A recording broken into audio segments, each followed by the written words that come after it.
I think Shaq Barrett is someone who the Ravens ought to target, potentially target in the free agent market. He's an unrestricted free agent, number 48 for Denver, and he's an outside linebacker.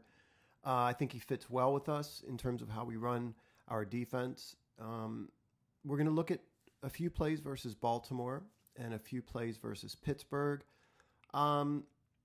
He's a Baltimore kid. This will be his first contract outside of his rookie contract. And I've only watched these two games. So when I say I think he's a good fit, it's because I probably haven't watched enough to say that he is. But what I've seen strongly suggests to me that he does fit in Baltimore. So let's get into it. The Ravens want their outside linebackers to be able to cover, be able to drop in coverage, be able to rush the quarterback, and play the run. And here's a look at him. This is Shaq out here on the outside, setting the edge. The Ravens are coming to that side in not so subtle a manner.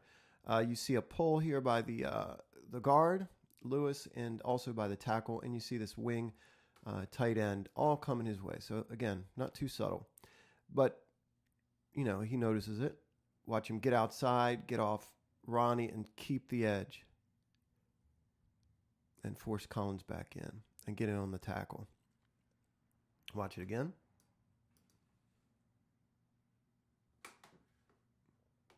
Here we get a look at Shaq on the edge in man coverage on a tight end. I would say right away he's more athletic than is Za'Darius Smith. Not to compare him in that way, only to Za'Darius, but he's more athletic.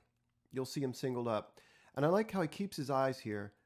He's with Max, but he's got his eyes on Joe.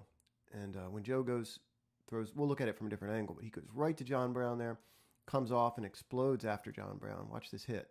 Good open field tackle. Again, more flexible, more athletic generally than Za'Darius, I would say. Comes off the line with the tight end here. Watch this hit. Here's a look at Barrett coming off the edge. And he's real spotty. I mean, not in terms of his play, but in terms of how much he's on the field. You know, he's a guy that wants to start. I read that about him. One of the things I notice him as an edge guy, again, he definitely is more diverse. And you'll see a lot of this sort of bobbing and weaving with his shoulders, with his head, as he approaches the tackle. Here he gets Ronnie off balance just a little bit. And you can see the power in his hands there.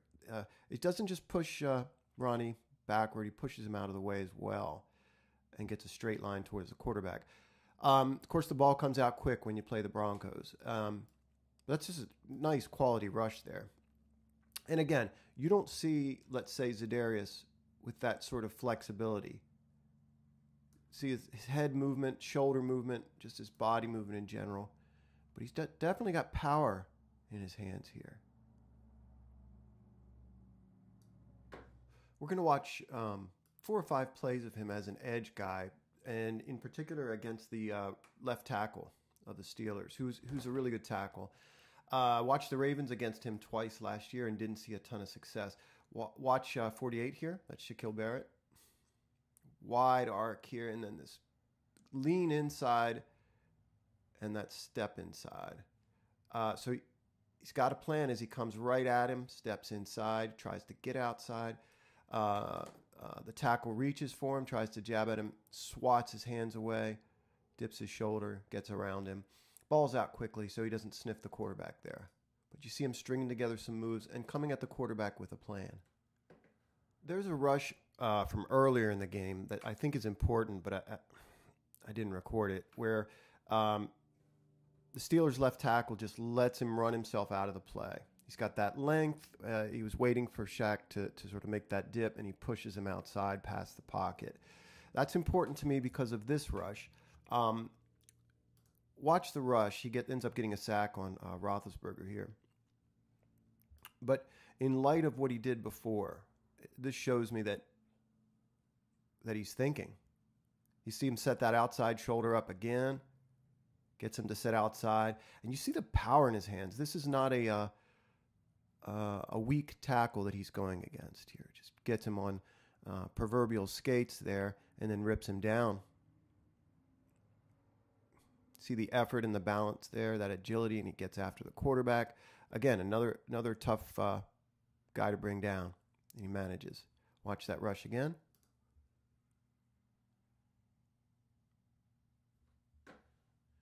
This is an important rep to watch. It's the snap right after his sack of Roethlisberger, and I think it's important to view in that light. This is 3rd and 23. It just shows that he's thinking. Now, it's not an effective rush at all. They set up a screen, and he gets sort of suckered by that. They let him go. But you see him work that sort of inside spin. He's thinking about how to approach this tackle all game.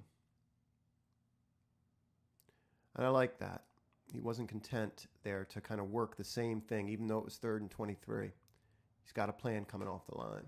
This is my favorite rush right here. And, you know, he may just be a guy who's just waiting for his chance and waiting to explode as a full-time starter. You get a good glimpse here of his power. Again, he blows up this tackle with just a one-arm stab. Just decks him. That's something. Watch the step in towards the guard, and then almost these strides. Look at these long strides that he takes. Almost a leap towards that tackle. One arm right in the right place, punches him just under his left shoulder pad, and just decks him. Gets a hit on the quarterback. Watch that again. That's a good rush.